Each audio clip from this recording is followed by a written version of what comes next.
Merhabalar. Bayram arifesinde bayram baklavasıyla geldim. Anne usulü hem de cevizli. Sizin için şerbet ve doku testi yapıyorum. A'dan Z'ye tüm detaylarıyla başlıyoruz efendim. Hamuru için bir yumurta, bir çay bardağı ılık süt, yarım çay bardağı ılık su, yarım çay bardağı sıvı yağı karıştırıyorum.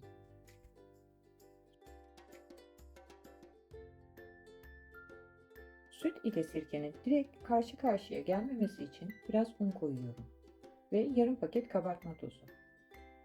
Bir çorba kaşığı elma sirkesini de ekleyip un ilavesine başlıyorum. Bu tarifte toplamda 3 su bardağı undan 1 çorba kaşığı eksik un kullandım. Un miktarı değişebilir, kontrollü ekleyin. Hamura un ilavesi bittikten sonra 3-5 dakika iyice yoğuruyorum.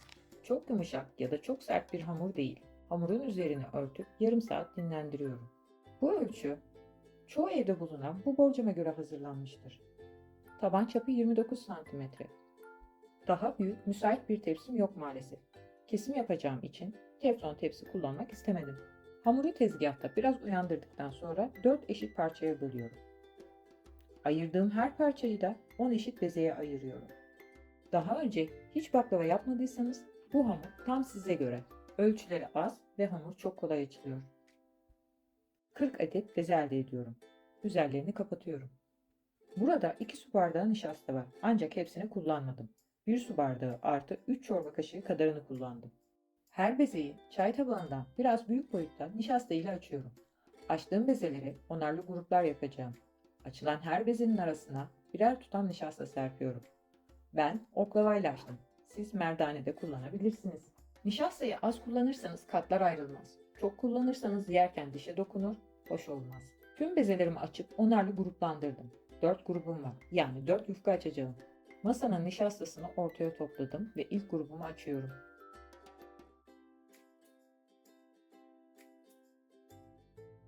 Elma sirkesi yerine üzüm sirkesi meselesi.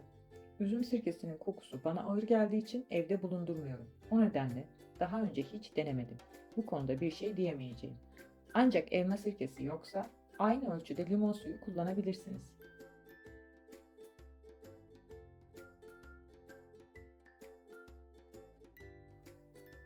Hamur o kadar kolay açılıyor ki tepsinin çapından büyük açmışım maalesef. Fazlalığı bıçakla kesiyorum. Yufkamı oklavaya sarıp sirkeliyorum. Fazla nişastayı döküyorum ve katları havalandırıyorum. Bu kısım önemli. Atlamayın. Tepsiye yerleştiriyorum. Bolca ceviz serpiyorum. Dilerseniz fındıklı da yapabilirsiniz. Kenardan artan parçaların katlarını ayırarak tepsiye diziyorum. İkinci yufka ve ikinci ceviz katı. Üçüncü yufka ve son ceviz katı. Son yufkayı tepsinin çapından 1 santimetre kadar büyük açtım. Sirkeledim.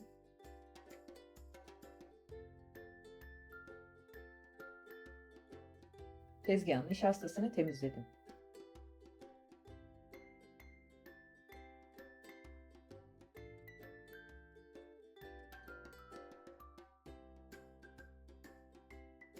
Ve tekrar tezgaha serip nişastalı olduğu için en üst katına ayırdım.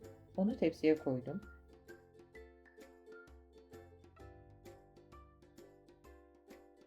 Ve yufkanın temiz yüzünü üste gelecek şekilde tepsiye yaydım.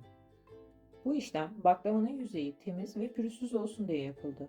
Kıyılardaki fazlalıkları spatula ya da bıçağın tersi ile kenarlardan içeriye doğru itiyorum. Evet, benim en zorlandığım kısma geldik. Kesmek.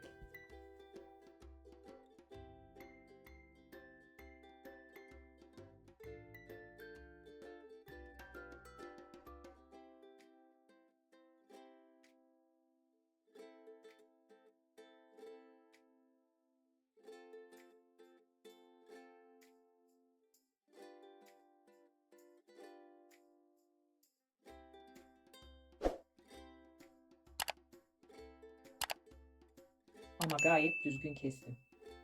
Bıçağınız keskin olsun efendim. 125 gram tereyağını tavaya alıyorum. Yağ kaynamaya başlayınca Altını kısıyorum ve üzerindeki köpükleri kaşıkla topluyorum. Köpük alma işlemi bitince ocağı kapatıyorum ve üzerine yarım çay bardağı sıvı yağ ekliyorum. Daha fazla soğumasını beklemeden süzüyorum. Dipteki tortuları tavada bırakıyorum ve yağ sıcakken baklavanın her tarafına eşit şekilde döküyorum.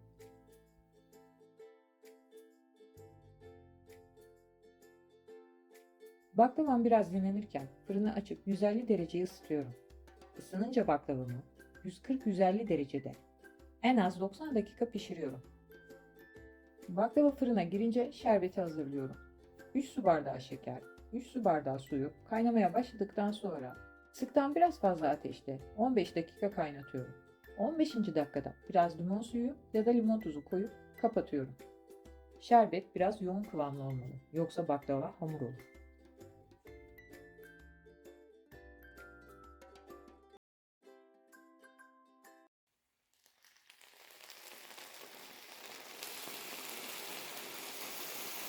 Sıcak tatlının üzerine oda sıcaklığından biraz ılık şerbeti döküyorum.